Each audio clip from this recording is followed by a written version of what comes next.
Welcome. This is Straight Up Movement. I'm Robin Taylor, owner and head coach at MVMNT Studio. And I'm Michaela. I am the assistant coach here at MVMNT Studio. So today is our first episode of Straight Up Movement. One of the benefits that Michaela and I have in working with all different types of women every single day is that we hear a lot of what is being thrown at them in terms of body image, keeping up with current trends in the fitness industry.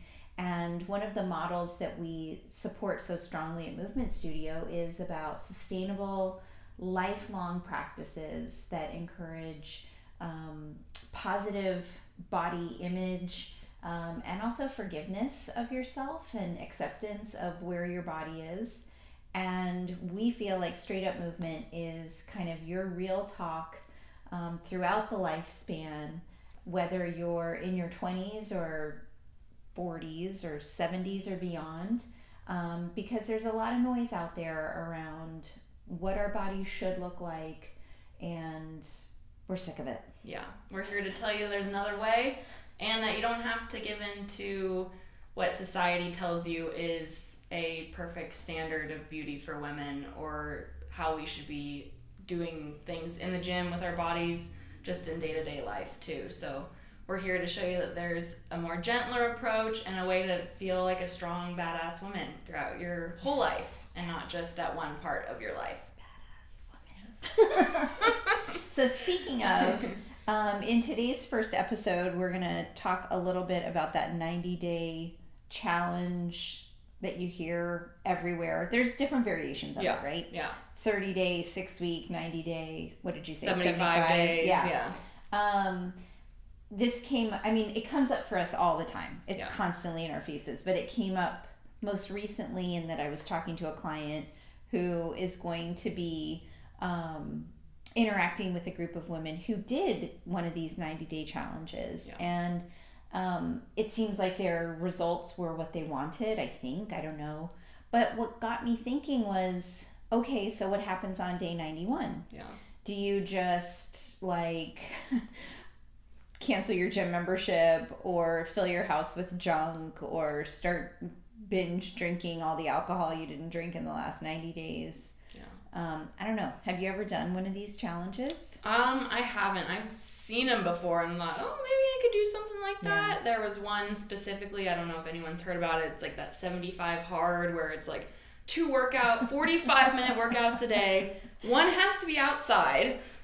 No drinking, have to be on a diet. You have to take a progress picture every day, and if you don't mess up one of those things, you have to start at the first day again, which is just a constant. You're beating yourself up again. You're not really letting in any fun or happiness in your life, that if you're just forced to be doing all of these things, and you have to be working out for almost 2 hours a day, and after 75 days, that's exhausting to not have any time to just do gentle movement, maybe, or doing something that you enjoy, or just have a relaxing day of just maybe taking some breaths and going on a light walk. So, I think that's the thing about putting this. I understand why these challenges come up. Yeah. We often feel like we need a reset, or something isn't working for us.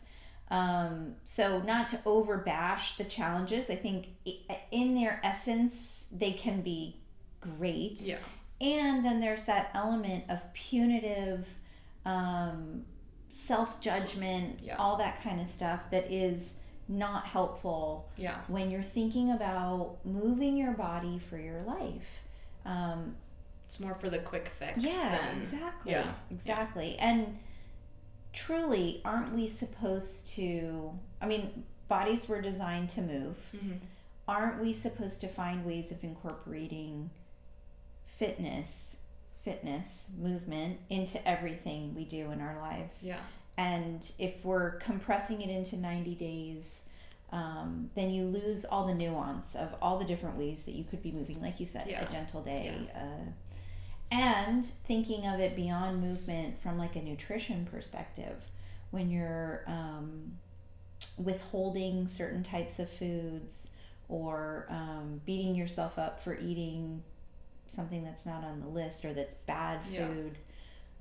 again, that kind of creates an unhealthy, or it at least creates the environment for unhealthy relationships with food and movement and all of that. Yeah, I think one of the things is these challenges kind of create that idea of like going back to them. So you're doing this crazy thing of like, okay, I feel like shit, I'm gonna go hard and go crazy for these 75 days or for these 90 days, and then you're like, oh my god, that was exhausting, I was miserable doing this, so now I'm gonna do whatever I want and maybe take like 3 months off of working out and just to eat takeout all the time. But instead we can kind of create that more balanced approach of incorporating those things, rest days, things that maybe aren't the most perfect health foods, but just not having that judgment or intensity of never having those ever again. And so then you don't feel that like intense feeling of, oh god, like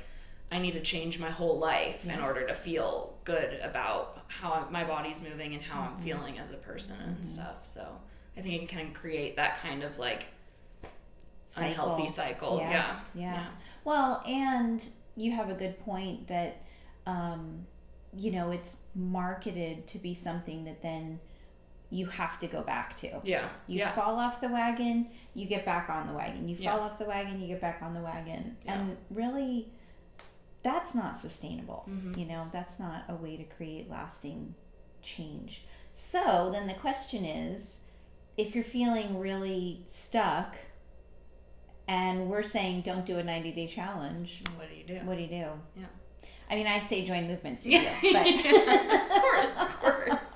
I think the big thing is just starting with something small. Yeah. So whenever I'm feeling like, I don't feel good about anything I'm doing, I go for a walk, or like I invite a friend to go for a walk if I don't want to be by myself, or I listen to good music. And that's just that one of those, I read this book, it was about habits, about like something that kind of like, it's like a, not a keyboard, what are those things that...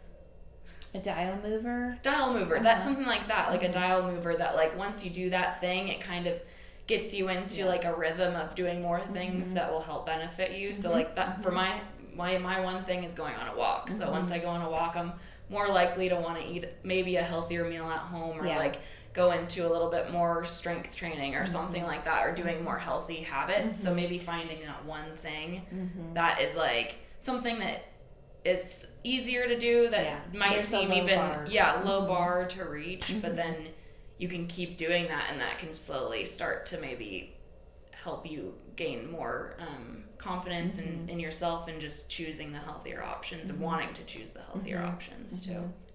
Yeah. Mine is always meal prepping.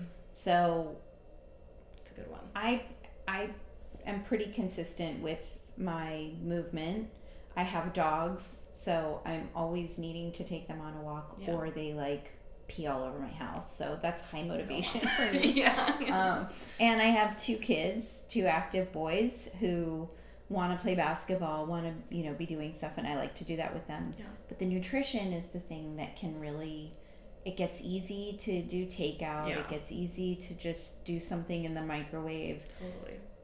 Just this past weekend, I was like, I'm feeling not myself, and so I went and I batched a whole bunch of my turkey patties. I'll share that in an and I froze a bunch of them, and just that simple act of cooking the turkey patties, which took me all of 20 minutes, it was like, it was a total reset for me. So yes, little incremental steps. They may not be the big, sexy, flashy, I'm going to change your life and your body in 90 days. Those aren't sustainable, but small dial movers are. Yeah, totally. Couldn't agree more. So that's it. That's the first episode of Straight Up MVMNT. Stay tuned for the next one. Again, our whole concept here is just having real talk about what it's like to move through life trying to create sustainable habits around health and wellness. Totally.